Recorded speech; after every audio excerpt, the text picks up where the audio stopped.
Looking up the YouTube video. All right, let's do this. It starts. I thought we were already on. Yeah, well, I'm going to officially start the 8:30 time frame. Okay, all right. It starts in 3, This is 2, 1.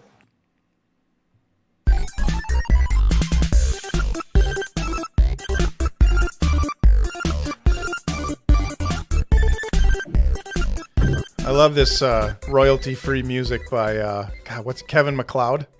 There you go. Everything in here is from Kevin MacLeod. All right, Kevin. Way to go, Kevin. Go look him up. Where can people find Kevin's stuff if they're YouTube. watching? Just go to YouTube. Kevin MacLeod royalty-free music. There's a bunch of it. All right. There you go. It's a lot of the stuff I use in our D&D sessions. Oh, okay. Yeah. Yeah. First rule of streaming, credit everybody. Well, we don't have to credit him. That's the whole deal. So right. That's kind of the point. This isn't going to get flagged for free. Copyright material. He can't sue us. Thanks, dude. Us and our 3 followers. Yeah.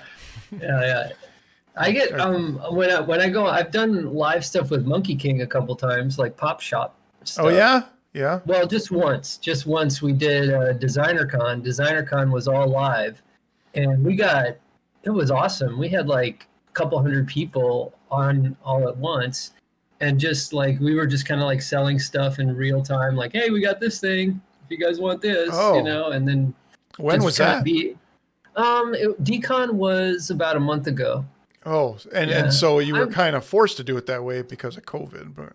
Yeah. No, normally it's like at the Anaheim Convention Center. Right. It's gotten huge, man. He's, the guy that runs it started out, I was at the first Designer Con. What was called the Vinyl Toy Network, and it was like 100 vendors, maybe 50 vendors, and now he's got minimum 500 and a wait list of like another 500 people who are just like, give me a booth if it doesn't if it gets available. It fills up. It's crazy. It's been about 15 years now, I think. But with COVID, Ben was like, I don't know what to do. So he hooked up with these people that do an app called Pop Shop Live. And it's not like super popular right now. They have like maybe, 100 vendors that have actually signed up and are selling things on it. And they're mostly people from our scene, from here in LA, but it's working out for them. Like people are pretty much like, yeah, this is all we want to do now. Screw it. Why have a store, Right. My friend Jamie, remember when the riots were going on here after George Floyd and all that stuff? Her shop on Melrose got completely torn apart. Like it was, and I actually was watching, it live when it happened. It was just like, oh no, really? Not Jamie's shop, come on. And it's like, because they're like a news helicopter, like up, like going, there's a whole bunch of people down at this shop, and you're like, that's my friend's shop. Jeez. So she's like, okay, screw it, no more store, and she's just doing live streaming. She does it once a week, and they make a ton of sales. Wow, that's great. Yeah. That's great. So I got all my vinyl stuff back here. I have my the one you sent me. That's mine. That's my dude right up there. I just got a check in the mail for some more sales on that guy. They constantly kind of trickle out. That's awesome. Well, maybe make sure we throw some links in the show notes where people can pick up your stuff. Sure. Yeah. If you're gonna buy that guy, you got to kind of do a little bit of searching online, but it's called Akashi with a Akashi. Akashi. If you do a search for that, there's like Wynwood Walls in Miami carries it on a pretty regular basis in their retail store, and it's online on their online store too. So cool. You can always get it there. That's in Miami. Awesome. You ever get to Miami? I have not been to Miami since I lived in Florida. You believe that? Yeah, I believe it. I haven't been any further south than like Lake Okeechobee, and then on the coast where Miami is, obviously. Yeah. I've been down to like Fort Lauderdale. Yeah, for a there's coffee. a section in Miami called Windward Walls. It's like a place that somebody set up for people to come and do murals Mm-hmm. and street art and stuff like that. It's a pretty cool destination. And whenever they do Art Basel in Miami, that big art fair, whatever, Uh-huh. there's always something going on at Windward Walls for people who are like more into street art. Oh, okay. And so that they sell my thing there. Oh, okay. Along with like a bunch of other amazing street art stuff. They know what they're doing. So Right. if you're into that scene and you're Yeah. in Miami, check out Windward Walls. Maybe when all this junk blows over and we can actually travel down there, we'll go hit like some kind of I'd love to hit I'd like to hit the beach in Florida at some point. Yeah. Yeah, see, and I'm not a big beach guy, but Julie goes all the time. How long does it take her to get there? It depends what beach you're going to. We normally go East Coast because you get waves over there. Yeah. But you know, her favorite beach is Smyrna, Okay. and they can get over there in about from here an hour and 20 minutes. Oh, that's nice. Yeah. Yeah, that's a decent trip. You do that in a day, no problem. Oh yeah, absolutely. They go Yeah. down in the morning and come back at around dinner time, whatever. All right, let's do this thing. Yeah, what are we doing? It's the news. So I mean, what's going to kind of overwhelm the news segment? Last podcast, which was the premiere episode, we talked a lot about all the stuff that Disney had announced. Oh, okay. Well, let's backtrack. I did not watch Wonder Woman. Did you watch it? Yeah. Because I was like you. I was like waiting. I'm sitting here like clicking all over the place. Okay, what do I need to get? Do I need to get the 1 month thing to HBO Max? Or what do I need to do? And I'm doing all this stuff. And then you kind of chimed in on the chat and asked Blank about how to do it. And he's like, don't bother. What did he say? I forget what he said about it. He said it was as bad as Cats. Cat's bad. Yeah, that was it. Cat's bad. Like as bad as the movie Cats. I'm like, ooh, that's not a stellar review from a guy who's pretty much prone to enjoy anything, right? Pretty much, yeah. If it's about a superhero, especially if it's got a chick in it like Gal Gadot, or not Gal Gadot, Gal Gadot. Yeah. You know, because I mean, let's be honest, Gal Gadot's beautiful. I loved her in the first Wonder Woman movie. I loved that movie. It was very entertaining. A lot of people, I don't know, I don't want to say make fun of me, but in general kind of poke fun at people that found Batman versus Superman entertaining. But I love that movie. I thought it was really entertaining. Yeah. I've seen the full length, the extended version like 3 times now. I think it's a Oh great wow, movie. okay, I'll have to watch it then. I never watched it. I really enjoyed it. I thought Ben Affleck was great as Batman in that. Yeah. Gal Gadot shows up at the end as Wonder Woman, and she's phenomenal. I mean, it's the first time she shows up and she's got her Wonder Woman music, you know, like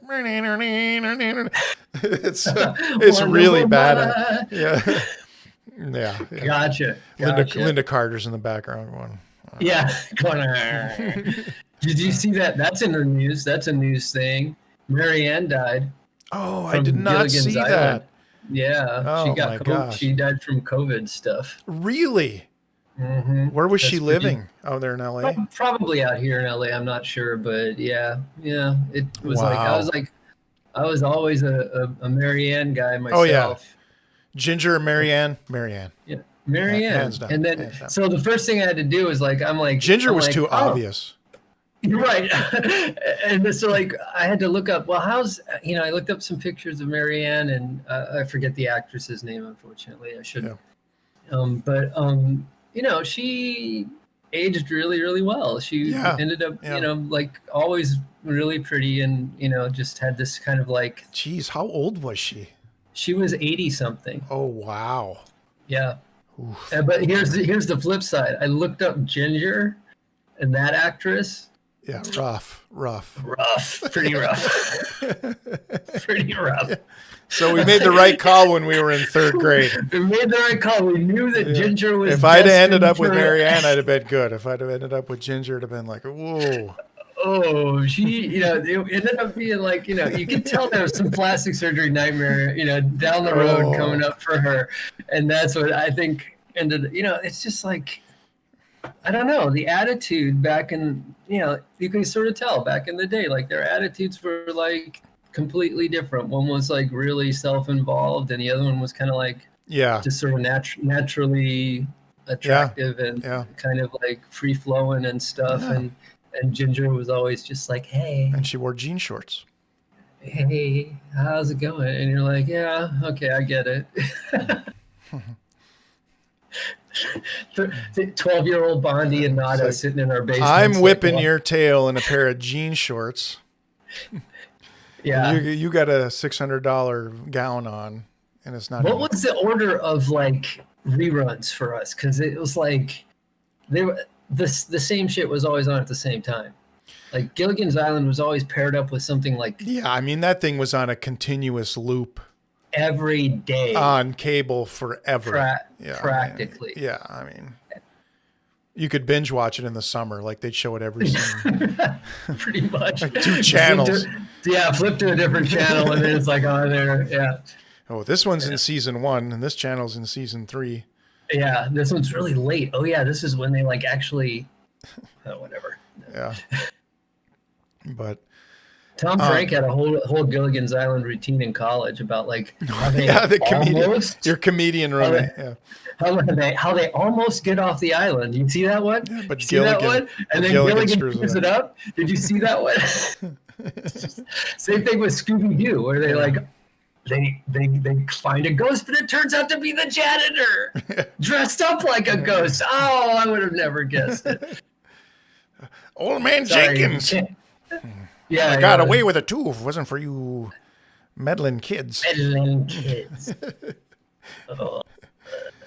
But the big thing that's been going around this week, and it just hit like a ton of bricks, was this whole thing with the Star Wars theory guy. Yeah. And I don't know how much of his stuff you've seen, but he's got probably the most followed fan YouTube page on the internet. Social media, everything. He's like the most popular. He did a pretty incredible independent film.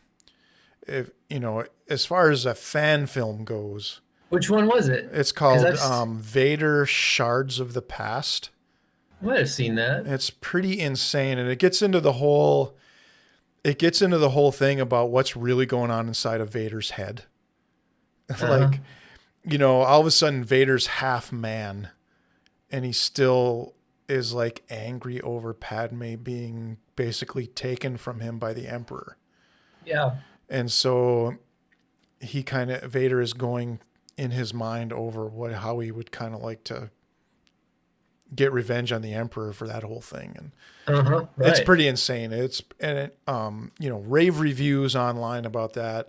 The guy's done just tons of Star Wars content. He produces a good video every single day for the last 2+ years.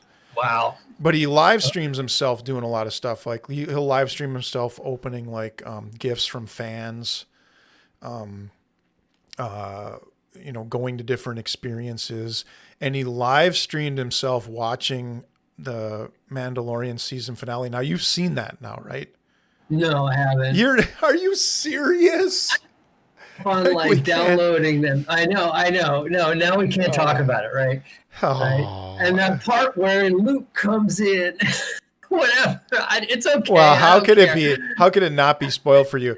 So I told my wife, because we all watched it live, right? We all watched it with 2-7. Me and the other guys who aren't here tonight because they were traveling for New Year's festivities.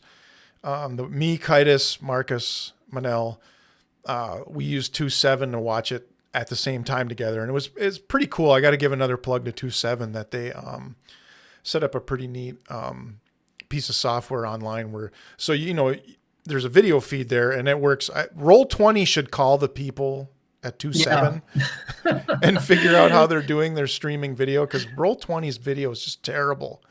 Yeah. Which is the software we've used to play Dungeons and Dragons for the last 3 years. And now, of course, little side note, we've started using just the Discord video because everyone's either got a second monitor or they can throw up an iPad, and we just use Discord for the video for that. And I screen cap that for recording our sessions. But anyway, it's really cool. It just connected seamlessly. There was no glitch in the video. We could see each other, so I could see the expression on everybody else's face when everything else was happening.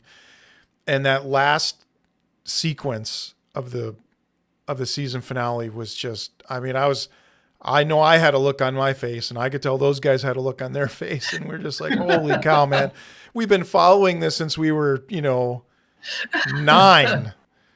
Okay, Jesus. And this is just insane. This is so cool. So I'm gonna have to brave the cease and desist orders that I'm gonna get and download this thing like in 5 minutes. Well, I'll watch it with you on 2.7. I mean, I can play It's fine. We don't have to set up the whole thing. I'll just get it. It's just like I've just been like feeling guilty about. Or you could just do 1 month membership to Disney Plus. Yeah, I know. I could. But whatever. I got one of those letters. I got one of those emails. Oh, I got you. Left BitTorrent up running for too long without my VPN. Oof. And then they were like, bots come along and they go ping. Oh yeah, it's on. You got a piece of that on your hard drive. But anyway, this guy live streamed himself watching this episode. Yeah. And it brought him to tears. And I'll be honest with you, I don't cry about much anymore. Like I have to like really hurt myself with a sharp object or, when our family pet died a few days ago, that brought a tear to my eye, like at the office when we had to actually put her down. Yeah. But, so during the episode, I had goosebumps everywhere, but I didn't shed a tear. But when I was watching this guy react to it, I got a little choked up. I'm like, yeah, he loves this so much. Yeah. He is so invested in this. And now a Lucas property, like something somebody else has written, is bringing this incredible emotional response to him. And I thought it was so cool. This guy who's such a big deal in the, in the community. Yeah. And this guy from Lucasfilm, Pablo Hidalgo, who has basically a history of this, and they've been showing this, but he like makes fun of the guy on Twitter. Like, what did he say exactly? He said, emotions are not for sharing. Oh, ha, ha, ha.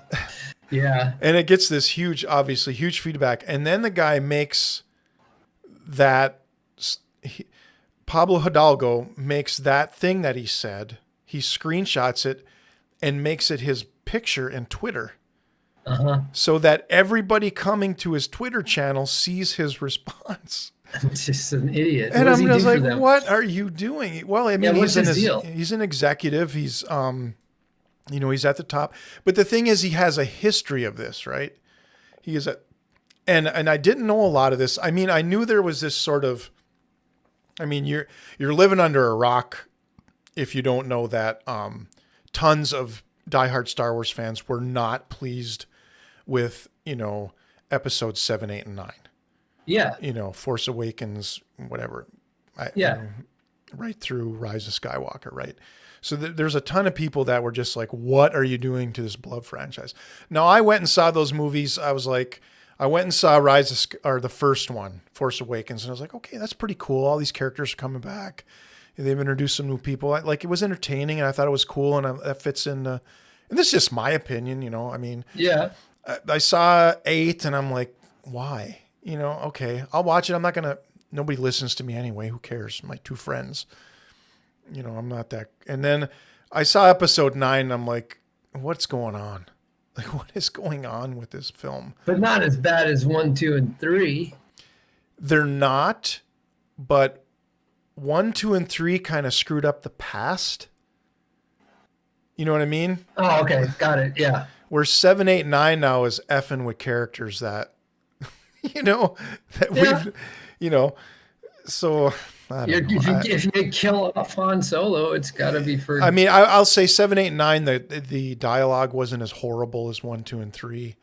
And the effects were so much more well Yeah, done and effects were way better. like And entertainment value wise, pretty entertaining films, you know. yeah. Pretty entertaining films.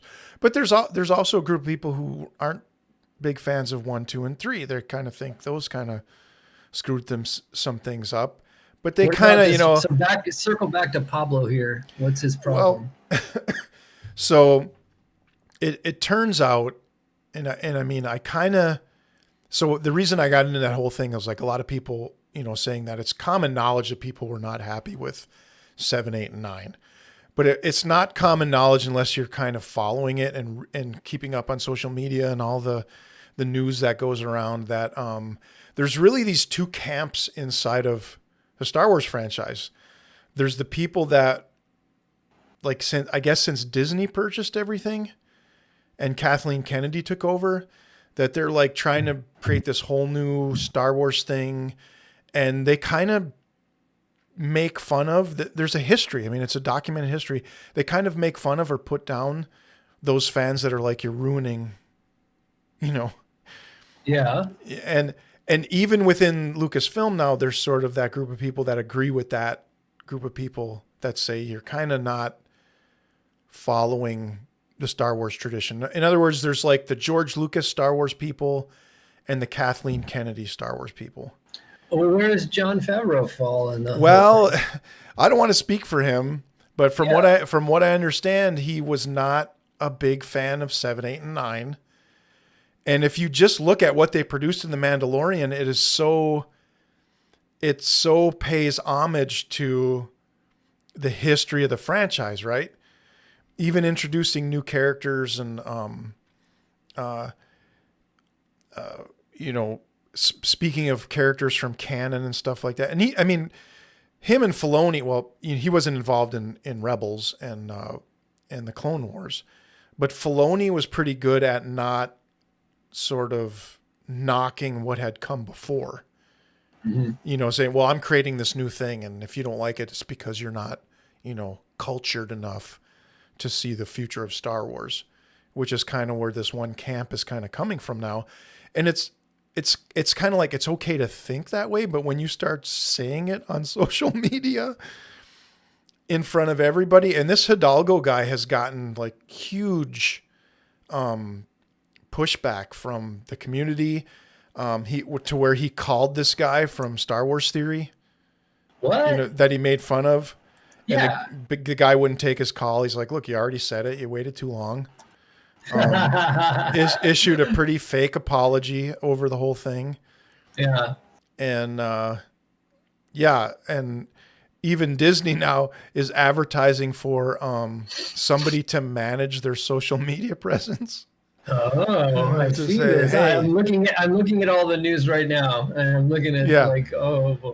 And you know, oh boy, this whole group of people are basically saying, you know, the overall sentiment, you know, from these kind of old school Star Wars people are the Kathleen Kennedy, this whole new, you know, entourage of Star Wars people. They just hate the fans. They hate the fans, and they can back it up with tons of past social media posts and all this kind of stuff. And I would even say that with the Mandalorian being so successful, it's annoying them. It's annoying the crap out of them. Yeah, there's people now calling for, like, because remember this, it's under the umbrella of Disney, right?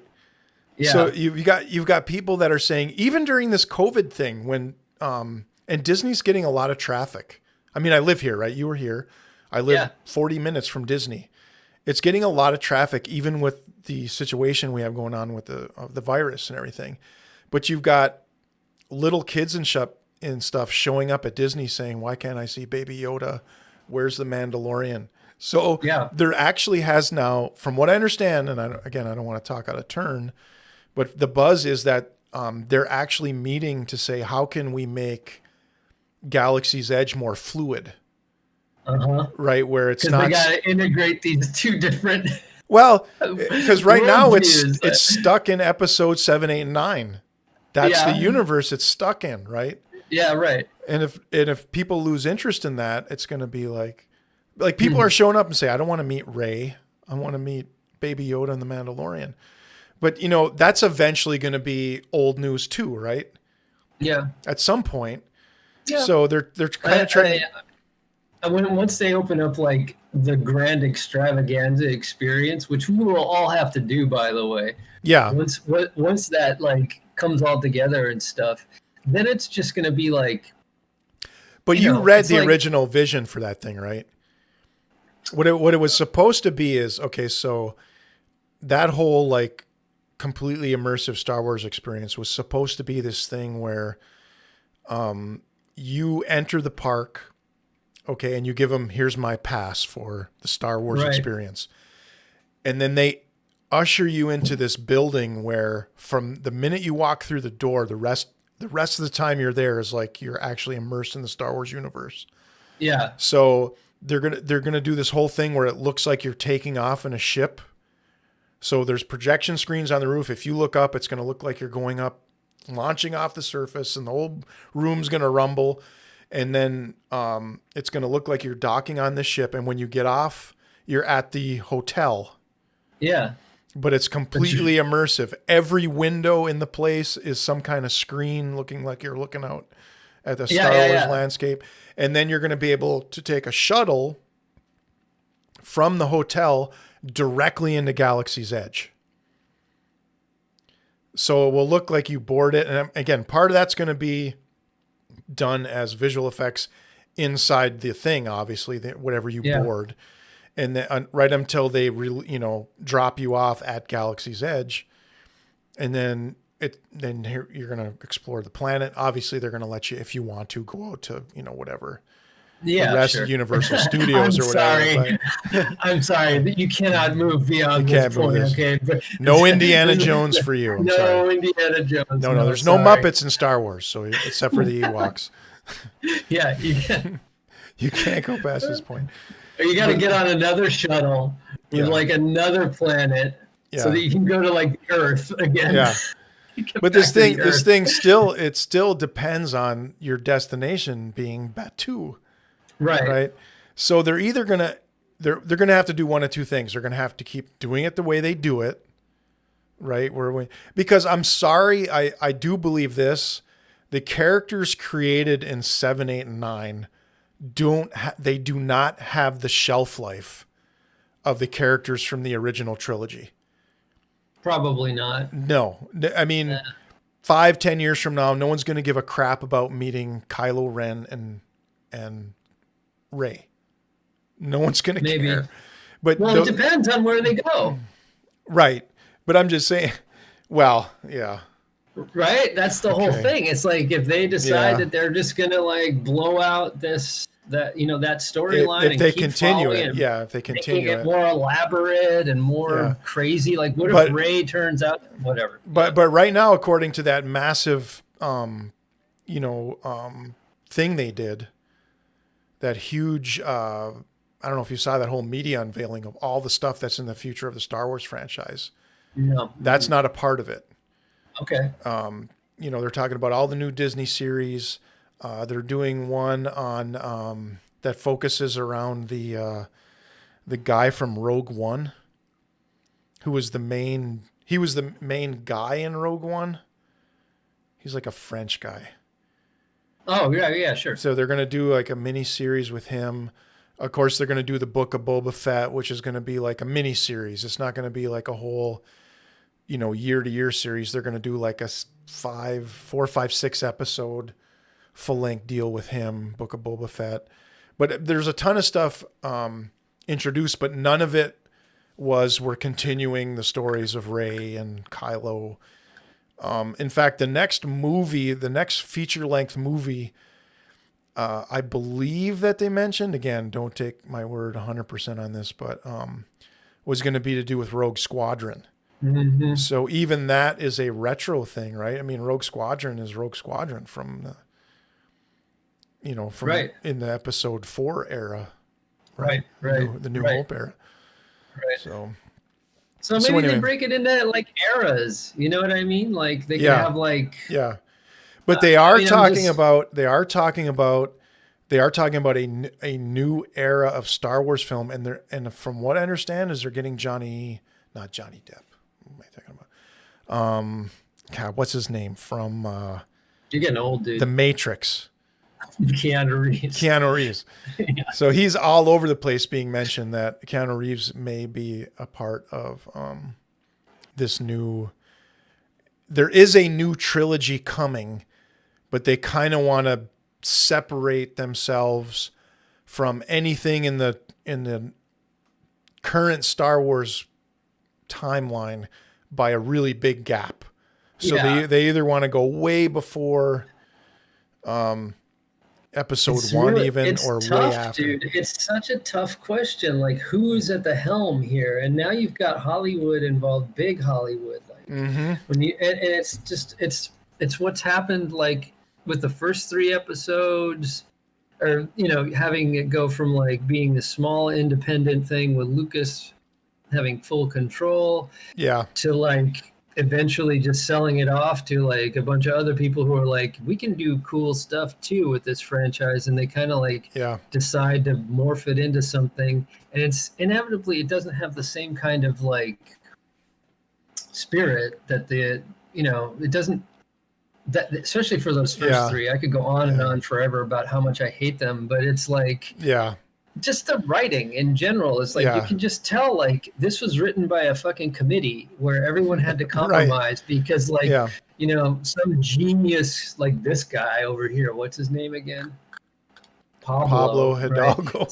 Somebody like Pablo standing in the corner going, Boba Fett would never do that. And you're like, okay, all right, well, what are we going to do now? And so like you got 30 people with all this when you had Mark Hamill on the set saying Luke would never do that. Right. This and is you totally have what the hell's his name? Ryan, not J.J. Abrams, because he did a good job of Force Awakens as far as I'm concerned. Yeah. But Ryan Johnson saying, man, you don't know what you're talking about. Right. Look, Sonny, I saw episode 4 and I read a magazine. Pablo's like, this guy is like a super geek. Yeah. I mean he knows everything. He's supposed to be the guy. I guess his role at Lucasfilm is supposed to be sort of the lore expert. Like, that's what it says right here. Yeah, he's like written all these guides and all these like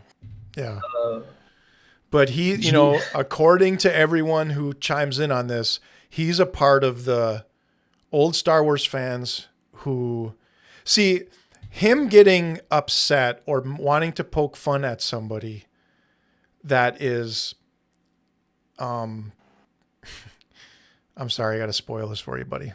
Yeah, go for it. I don't care. Him poking fun at someone who's brought to tears over Luke Skywalker is a direct result of people who hate the new Luke from 7, 8, and 9. Yeah.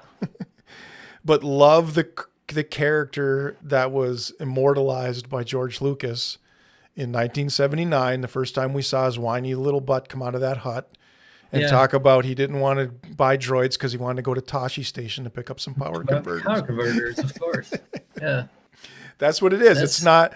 It's almost like a hateful, jealous reaction to. It's just it's funny because you see this happen in like the geek world all the time. Yeah, and it's annoying because if this guy was crying at the last episode where Luke fades into nothingness because he force protracted, 7 billion light years away, Hidalgo would have it all over his Twitter feed and saying, "Oh, here's a fan who gets it." Right. Yeah. But a guy shedding a tear over just barely episode 6, right? Return of the Jedi. Barely episode 6 Luke is like, oh, no. Forget that Luke. He's not cool anymore. Yeah. Yeah, whatever. No, I mean, it's, how like you walk into a comic book store and you got this one comic book that you're kind of like, wow, it's kind of cool. I really like this one. Like, and you go up to the front counter and you're like, this was really, really cool. You got any more like this? And they're like, I'm sorry, that's trash. And they like fucking throw it on the ground and we go, what are you even doing? What's wrong with you? Leave our store now. Just walk out of our store. There's a table in the alley for you guys. I'm sorry. It's like, I like, I'm a Batman fan. What can I tell you? Yeah, but that Batman. There's a different Batman over here. Okay, that Batman you can't, and you're kind of like, dude, for real. Like, you guys never give me shit because I don't know stuff about this franchise that you guys do. It's just like, whatever. I have a certain amount of time I can invest in it. You guys have more. Right. We like spend like different amounts of time on different things, and it's like it's just annoying as shit. It's like it's the whole records. It's the same thing with like the record store employee. You go up to the front with like a Madonna album, and they like smirk at you. They're like, "Are you serious?" And you're like, dude, I'm spending my money in your store. Like, fuck you. Like, oops, sorry. I'm getting mad. It's cool. Getting mad. I enjoy your passion. I'll try. I won't make fun of you on social media. Thank you, man. And I happily tear up, by the way. No problem when I see something that I think is really okay. So we could transition into other things now, because I have teared up at several things I've been watching online lately. Well, we'll get to that in a second. Let's do this. Okay. Shall we play a game? Oh, okay. So this ought to be easy. Yeah. I got one. Yeah. But there's the dinosaur game. Oh my gosh, it's so fun. All right. It is great for a bunch of laughs. Extinction, what's it called again? Final Extinction? Second Extinction. Yes. Yeah. And you guys have been jamming on this. How many times have we you played we only this played now? it once. Only played it once. All right. I definitely want to do this. Yeah. And it's got that sort of comical overtone to it, like a bunch of really funny audio clips. The voices of the characters and stuff are really funny. What's the premise? It's like the whole planet has been overrun by... Well, more than the planet, right? Because you're kind of in outer space now, right? Oh, okay. All right. But from what from what I've played so far, all the stuff we've done is only on one planet. Okay. And we actually streamed the last session that we played. So, but you got 4 different characters to pick from. Each has a specialty. One is sort of good with the traditional weapons, like an assault rifle and a shotgun. One has this big giant minigun. That's the one I was playing. One has a sniper rifle. Allman was playing that one. Marcus was playing that one. And it's a 3-player game. So the 3 of you pick 3. And I don't think it excludes, like if 2 people want to play the same character, I don't think it excludes. I don't know. We didn't try to do that. Okay. But there's a handful of different types of missions you can play, like go and extract the supplies that are down on the surface. And so you've got to go find the supply crates. And once you find one, you call from your ship. You call down a barrel that'll, for lack of a better word, like this barrel that'll land on the ground, smash on the ground, and it opens up, and it's got these thrusters in it. And you grab the thrusters and attach them to the crate, and then the crate boosts up into the air and goes up to the ship. Okay. And in the meantime, there's just insane like dinosaurs attacking you from everywhere. And then you might get to this one spot where it says, "Hey, here's a bonus mission: capture some dinosaurs." So you, just like you called for the barrel with the boosters in it, you can call for a barrel with these traps in it. Okay. And it gives you some traps, and then you lay out traps on the ground, and then you're the bait. And so you stand on the trap and you wait for a dinosaur to come. And you're jumping out of the way, and there's just dinosaurs coming from everywhere. And then you'll see this incredible psychotic dinosaur you haven't seen before, and it's giant, and it's wagging its tail, and you're like, you start running. And then again, all of the so there's probably like teeny tiny little ones and then massive ones too, yeah, right? yeah. It's just really, really a hoot. I mean, it's constant action, but it's not like this game is nowhere near taking itself seriously. You know what I mean? It's Right. all the lines by the characters, and you can hear, if you're playing the minigun character and one of the other guys is playing the, the sniper rifle character, you can hear his lines too. Right. So it's real similar. It's got a real similar feel if you ever played Vermintide. Yeah. If you ever played that game, it's got a real similar feel to that. It's just kind of insane, hilarious action with a lot of really cool mechanisms built into it. Yeah. And you do build up your character. I was gonna say, yeah, like how is there like a long sort of drawn out build up period or like? Well, I wouldn't say it's a long drawn out build up period, but it's like an advancement mechanism that allows you to sort of enjoy the game beyond just popping in and doing something, right? So you can jump in. You've never played before. You can jump in and have a great time. But if you've played 2 or 3 times, you might get something that makes the minigun a little bit better. Right? Yeah. So the next time you play the chick with the minigun, it does something a little bit differently. So, and again, I've only played it twice. I played by myself for 30 minutes. And then I played with those guys for about an hour and a half, and we finished one full mission, we finished 2. We did 2 full missions. So they take about 45 minutes to an hour, and the whole kind of figuring it out together, how to play the game, like, oh, this thing is telling us to go here. How do we do that? Oh, I can see it on my HUD. Let's go over here. That's really fun. Part of the fun was just figuring out how to play a new game. And dying's not like a big deal. Yeah. You know what I mean? It's not like, so it's inconvenient. It's especially inconvenient to what you're trying to accomplish as a group, but it's not like, oh, Titus, you really screwed us. Yeah. Right. It's not like that. It's kind of like if you completely, totally, colossally fail, you kind of do it as a team. And anyway, can't recommend enough. $20. It's in early access. Okay. I know you picked it up. I think I did. I got to double check. I think I did on Steam. Yeah, and it's like again, it's only a 3-player game, so for 2 people to hop in is still pretty fun. Yeah. I mean, just we played Breakpoint a lot that way, even though Breakpoint allows 4, you're, essentially at half a squad with only 2. But I'm gonna get it right now. There you go. Well, whatever. No, I'm in a couple of Discords with gaming people that I've known for a couple of years, just via Discord. Yeah. We just kind of hang out and BS with each other about games, and once in a while, some people will group up and play a game. But I actually gifted it to 2 people. I thought it was so great for the holidays. I'm like, here's your Christmas present. Nice. Yeah. So, but you and I have been doing a little Wildlands with Sydney. Yes. So you and you've played once with us.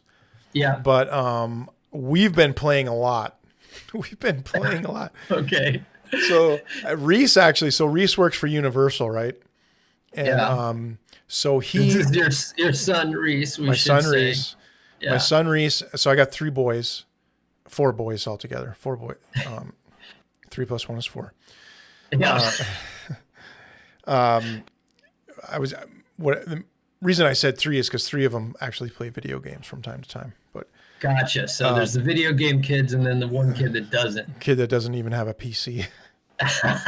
Nice. So hang on, let me get the other clip going here. I played the shorter one. Where is it? This one. Yeah, I think this one's a little longer. No, that one's only 21 seconds. I'm trying to play some footage of Breakpoint while we're chatting about it here. This one's long enough. What is that? What is it exactly? It's just some of the stream I captured of me and the kids. I'm riding the motorcycle. Okay, all right. So anyway, so Reese and I started playing it together quite a bit. And and the backstory on that was I upgraded my computer recently, I went with my old one was fine, but it was kind of time, I thought, to just get a new rig. So I went, and I was so pleased with my old Alienware that I went ahead and ordered another one. Cause right now, building isn't really more cheap than buying. You know what I mean? Close. Yeah. We've run the numbers. Yeah. It depends on how much you want to work. And you've got one focal point for any problems you have with if you buy a computer from Dell and the video card goes bad, you call Dell. Whereas if you build it yourself and the video card goes bad, you got to go, okay, who made this video card? You may have a 2070 Super, but there's 800 companies that make that thing. Yeah. And so you got to call the one that, okay. So anyway, I upgraded, got a new Alienware, gave the old one to Reese, who is actually staying with us right now. He's staying at the house. So we got him set up. And so I got the game for him as a gift.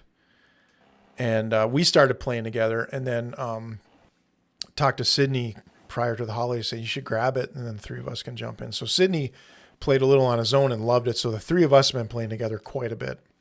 And in fact, we finished. We got to El Sueño today. No way! Yeah. You guys have been playing nonstop. What are you talking about? We've been playing. More like 2 days ago because I was there. What's going on? What happened? We've been playing a couple hours a day. In fact, there's a couple days we played a couple hours in the morning and a couple hours in the afternoon. You're like, just want to hop in? Let's just hop in real quick. Yeah, because we're all in Discord, and I hear the bloop, like, Sydney's on, and Reese is just in the next room, so I'm like, hey Reese, you want to jump in for some Wildlands? Yeah, cool. So you guys barreled through like 6 bosses, but we actually didn't even barrel through. We kind of methodically worked through, and in fact, there was times when. One of us couldn't be there. So the other 2 guys are working on like side missions, like picking up resources and stuff like that to level up the characters. Yeah. So, but we just had a ton of fun with that. And from playing Breakpoint, those games they're just so fun. There's not a ton of games out there. There's a billion video games on the market, but there's not a ton of games that offer a really fun co-op versus environment experience. Yeah, it takes a lot of work to put that together as a developer. Yeah, it's true. Yeah, and do it well is really hard. And if you find one, you've, in my opinion, found a treasure, because I could keep playing Wildlands.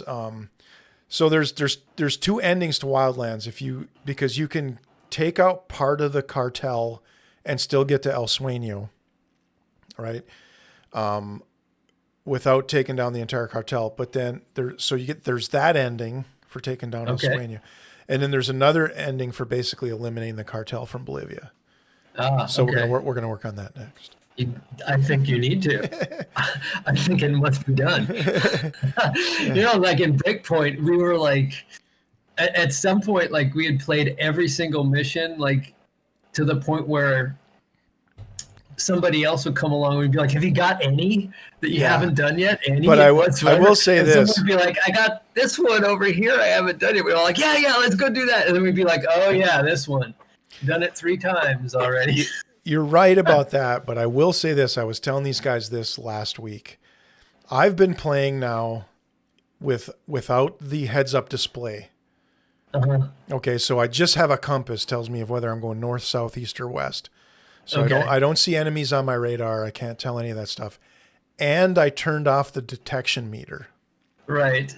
So you don't get the boop, boop, boop, boop, boop, boop, because that was part of how I played the game. Like, I'm just going to run around till I get those first couple of beeps and then then hide. And then I know where the guy is.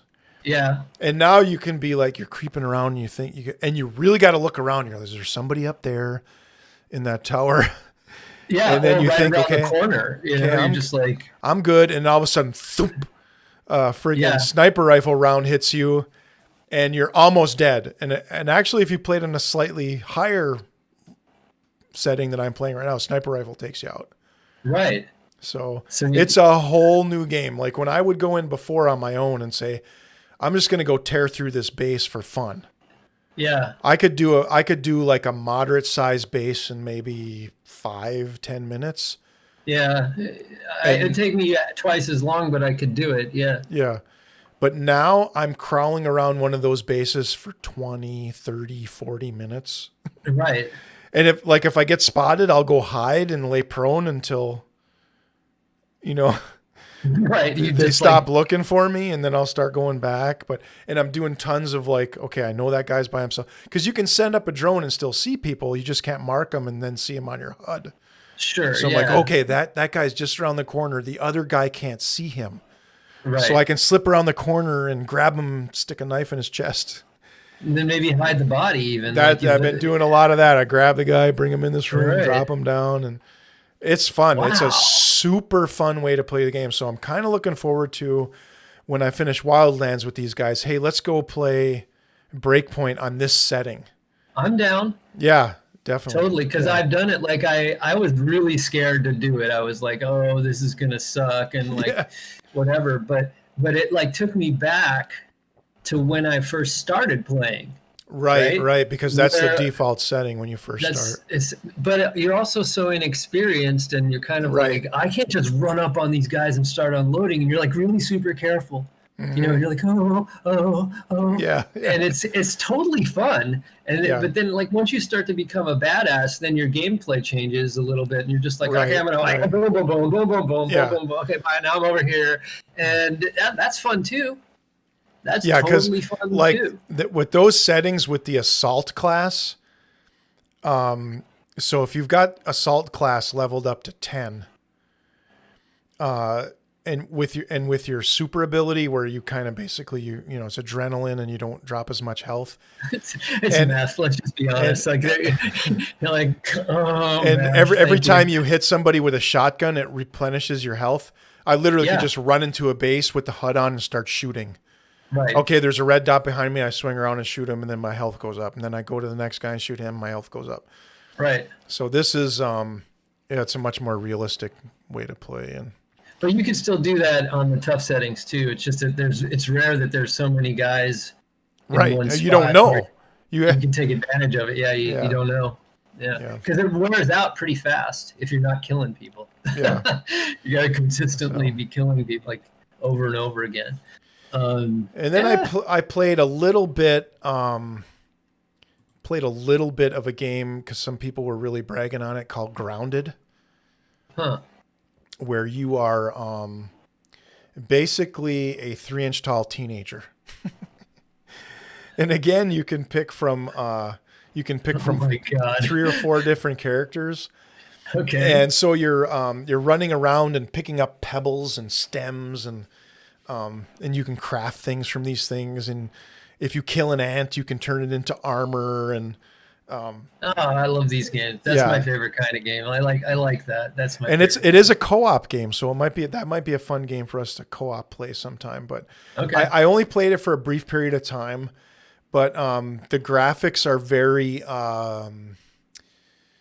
they're very much like, what is that freaking game that everybody plays where you build stuff and you shoot each other? Fortnite. Fortnite. Okay. Yeah, the graphics are very Fortnite looking. I'm looking at some video right now where you climb up a stem and you're on top of this giant baseball with your twig spear that you made. And I barely scratched the surface, so I'm assuming there's just a ton of adventure to be had in there. But I haven't played it beyond that. But I'm trying to think if there's anything else that I've played here. Well, I'm working on that Disco Elysium statue. That might be worth mentioning. Yeah. I mean, I haven't played the game itself, but it's in that group. It's got a huge cult following and people just love it. So Disco Elysium is another thing worth checking out probably. Sure. It's from what I understand, you are playing a detective in a very sort of limited environment. It's like a city. It's not like open world. But right.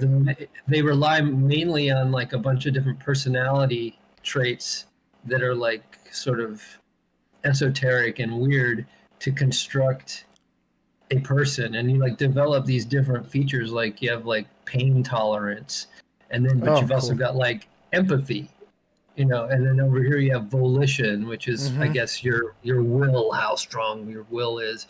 And then you've got things like, I don't know, there's like 32 different character traits.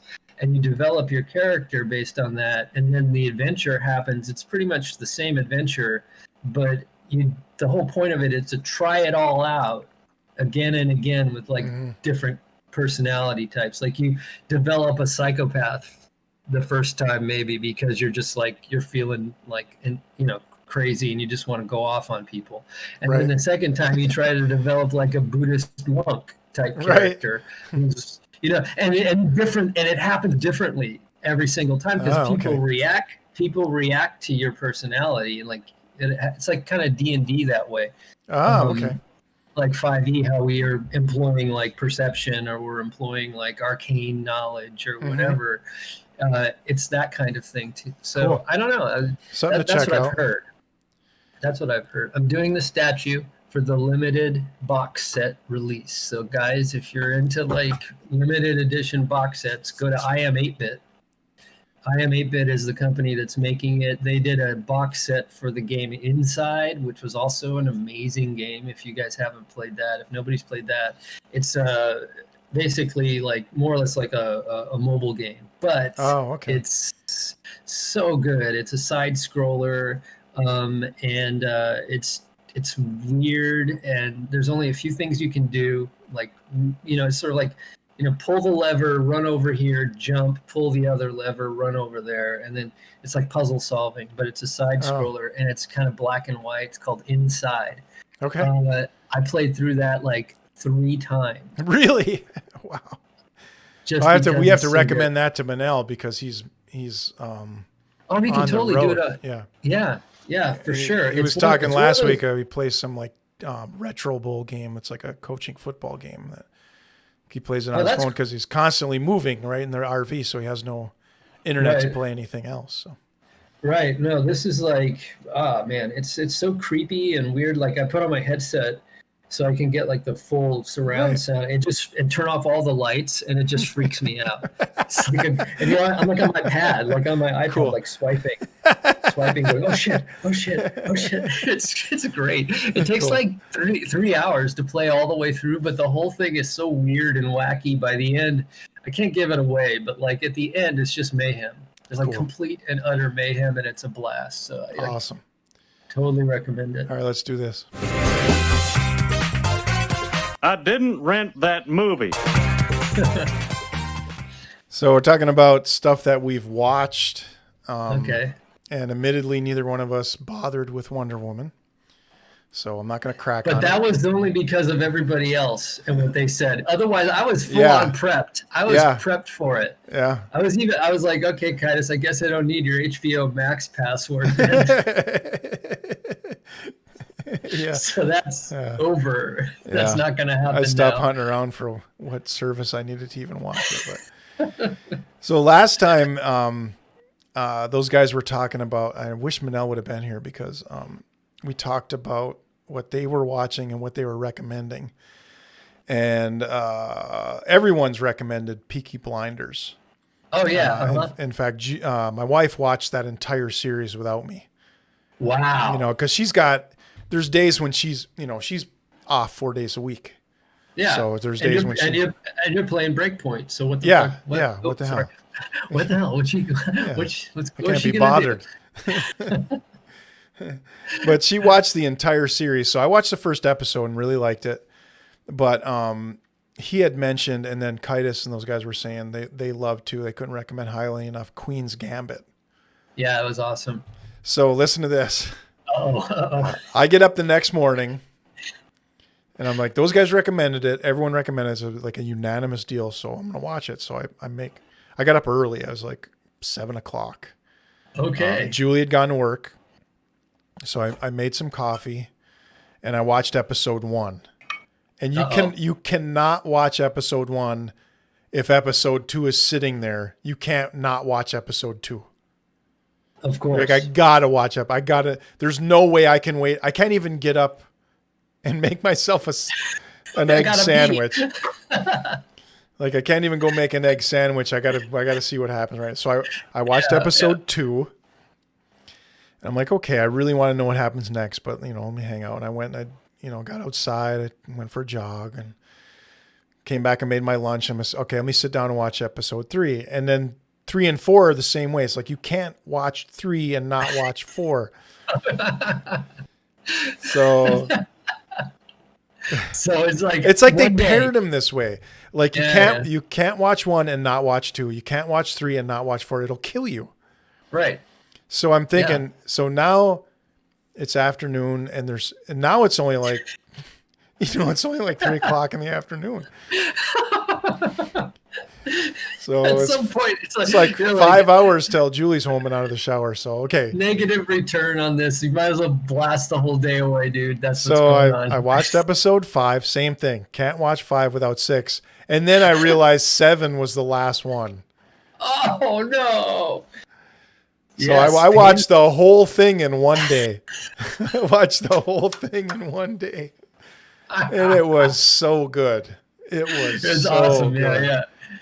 I was hanging out with Paloma, my daughter, who's 17, and it's tough to get her to agree on anything that we could possibly watch together or whatever. And I'm like, you'll like Queen's Gambit, trust me. She's like, yeah, okay, I heard it was good, okay, like typical teenager, like, okay. Yeah. And I said, well, I and she's like, yeah, but you've watched episode 1 and 2, and how far along are you already? I'm like, I didn't even say. I'm like, no, it's okay. We're just gonna start again. I'll watch it with you. It's fine, right? We started watching it. We got 3 episodes. We watched 3 episodes in a row. Okay, and get to the point where Paloma's like, "Oh my god!" Well, and she asks me, "What's gonna happen next, Dad?" And I'm like, "We've gotten to the point where I was before." We spent 3 hours, my dear. And we are now all caught up. Okay, so that's what ended up happening with Queen's Gambit. So good. So you haven't finished it yet? No, we finished it. Yeah. Oh, okay. And how long did it take you?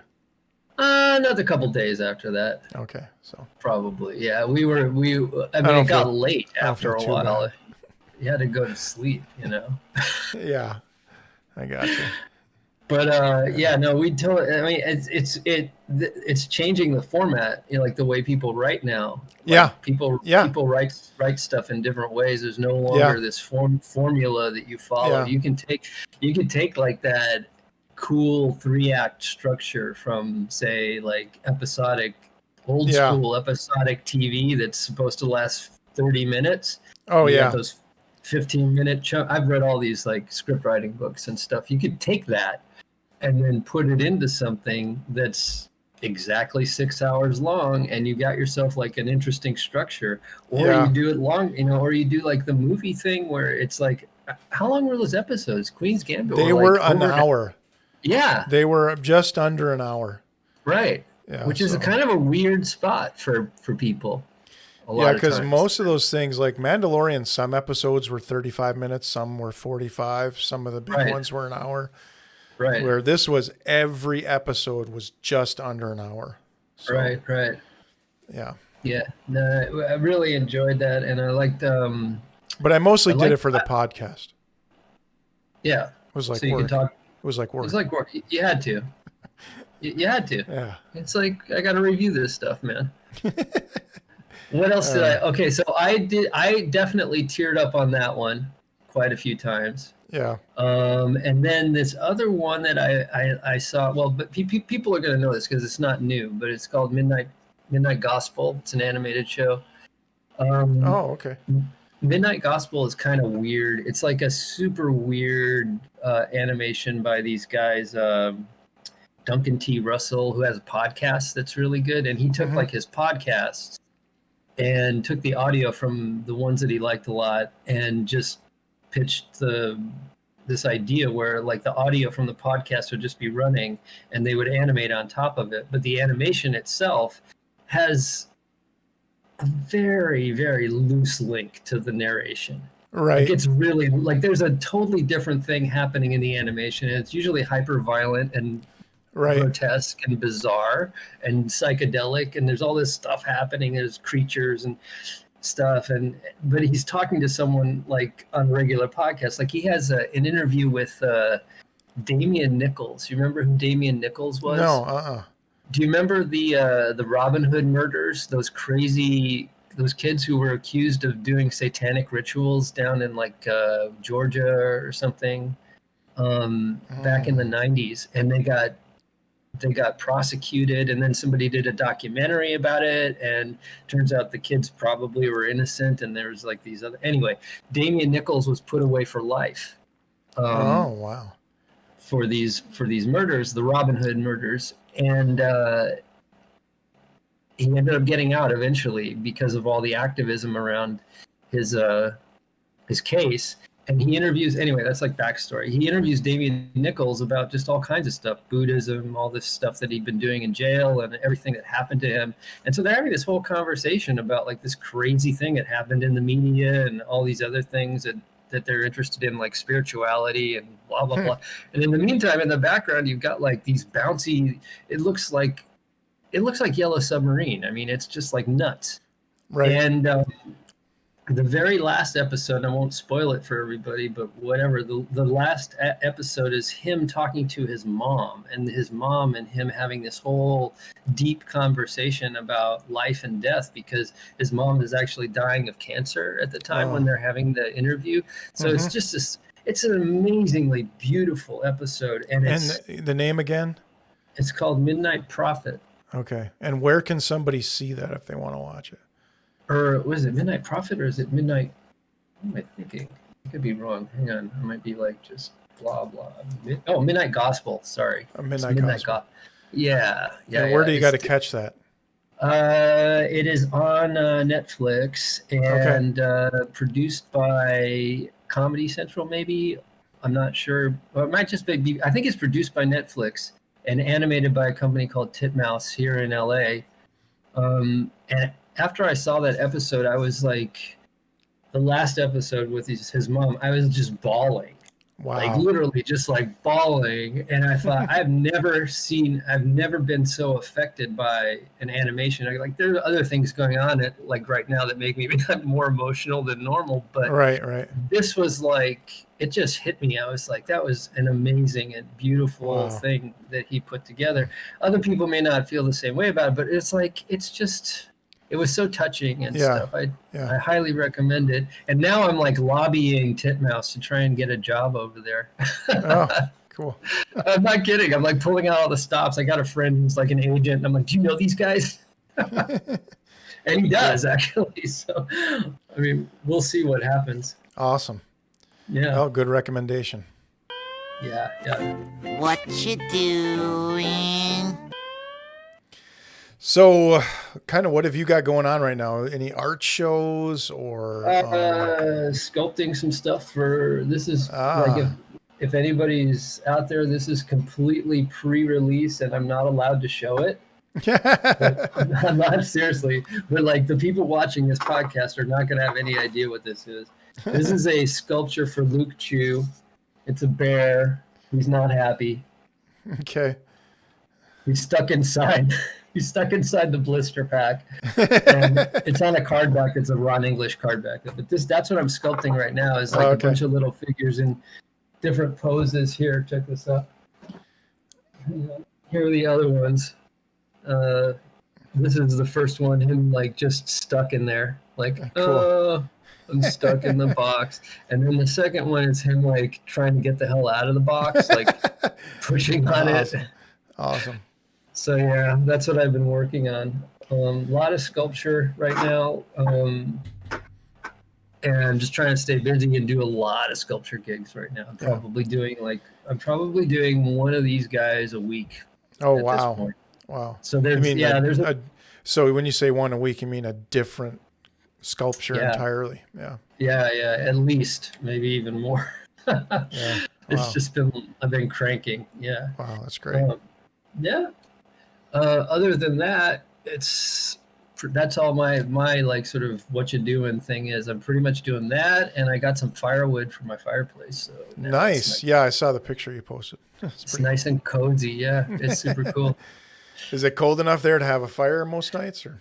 Well, dude, depends on where you're coming from, right? Yeah. If you're in the UP, it's like, are you serious? Yeah. Yeah.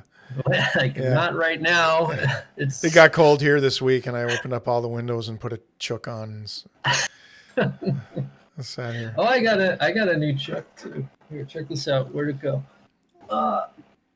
Ta-da! Nice. Here we go. Here we go. Hang on. It's a big one. Nice. Fold it down. And there we go. Nice.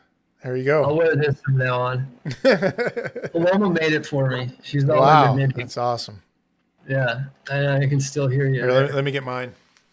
Okay.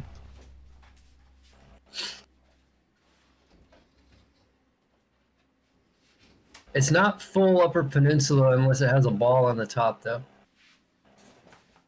There you go. This was a Christmas gift from Reese. I go.